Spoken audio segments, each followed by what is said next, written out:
hantaran ke tengah. Balik sekarang ini untuk Irfan Jaya. Oh, lawan yang lolos. Sudah kerap kali kita katakan ruang di tengah itu yang sudah berapa kali dibiarkan kosong. 3 kali lepas, mungkin kali keempat mereka mengambil kesempatan untuk Indonesia. Tengah Arko Giles Warren dari keluar kotak penalti. Namun kealpaan benteng pertahanan negara dihukum pemain tengah Indonesia Irfan Jaya dengan 2 gol masing-masing pada minit ke-36 dan 43.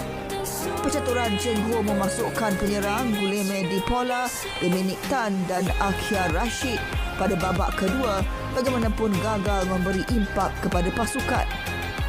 Sebaliknya, Indonesia tampil lebih garang menambah 2 lagi gol menerusi Pratama Arhan dan Elkan Bagot pada minit ke-50 dan 82.